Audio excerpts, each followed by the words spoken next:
And I'd like to recognize our colleague from the great state of Hawaii who's been incredibly patient, Mr. Case. Thank you very much, Mr. Chair, and I do very much appreciate the Chair, Ranking Member, and Subcommittee members for allowing me to participate in your hearing today. Secretary Stilwell, aloha. It's great to have you here. Your experience as Director of the China Strategy Focus Group at Indo-PACOM and also as an adjunct fellow at the East-West Center, which is one of our critical outreach efforts into the Asia-Pacific and Indo-Pacific region is really valuable. So I'm glad to have you here. I want to focus just on the Pacific Islands themselves again for a second here. There are many issues that this subcommittee covers. We've covered many of them today. But if you take the actual Pacific Islands, who are mostly the islands sometimes referred to as Micronesia, Melanesia, and Polynesia, you will find that there are about 24 of them, 12 independent states and 12 territories, jurisdictions, freely associated states. But if you take the total area of those jurisdictions, including their EEZs, as you referenced, Mr. Secretary, the statistic actually is shocking that if you take all of that land area and add it up, it's more than the land area of Russia and China put together. So we're talking about a huge area of our world. And we're talking about the front lines, really, of the regional superpower competition that we have referenced in our national security documents. And I think we would both agree, perhaps, I don't want to put words into your mouth, but maybe I will, that this area has, in that context, been overlooked and needs a little bit of catch-up, including the soft power, if I can put it that way, mid-steel.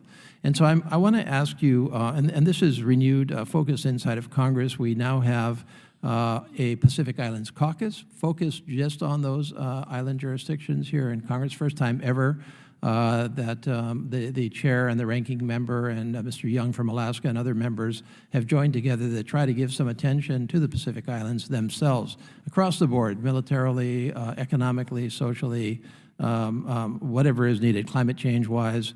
And so the question I want to ask is a very broad one, but we've got all of these programs. Some of them are new programs. We've got the Asia Reassurance Initiative Act. We've got the Infrastructure Transaction and Assistance Act. We've got the Maritime Security Initiative. We've got the new U.S. International Development Finance Corp. And then, as you said, Ms. Steele, we should focus on our existing programs, so USAID, Peace Corps. What's missing? I mean, I just get the sense that although this increased attention is there and the intention is there to focus, that we're still not where we need to be. I mean, is there a glaring omission here? Is it purely about more funding? Yes, we're all patting ourselves on the back about, more funding. That's great, but that's relative. It may have been way low, probably was way low for a decade plus. Should we just be ramping it up completely more on the funding side, or are there holes in our programs that we should be especially focusing on right now? Mr. Secretary, I want to take a shot, and then Ms. Steele, please. Congressman, you make a great point, and I'll speak to the strategic aspects, and I'll let Mr. Secretary Steele talk to the larger questions about development and such. So, the sheer size of the region is daunting, and it's all water, and things that go in the water don't move very fast, and so getting in there, you have to get there. If you have to fly in there. Having flown into Micronesia, that runway is short.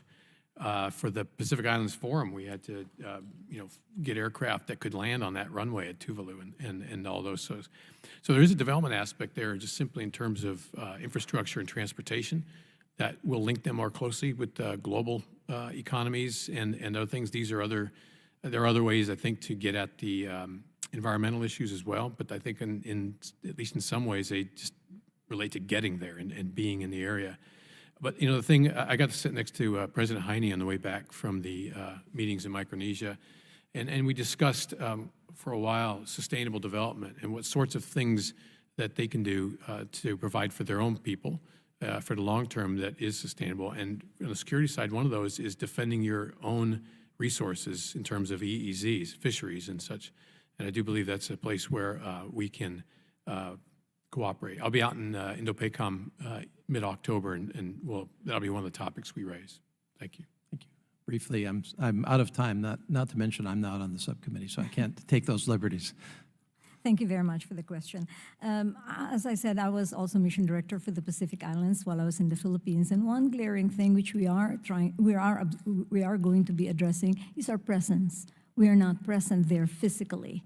For example, we run our Pacific programs out of the Philippines. That's why I was the mission director. And there's a lot to be said about interactions with the people of the countries where we work. And we know that from all our bilateral programming.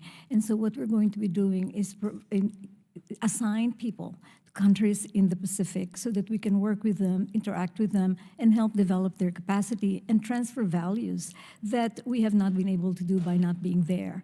And I think this will amplify and expand the impact of the programs that we are having and we will be having as a result of our increased funding. Thank you. I endorse that very much.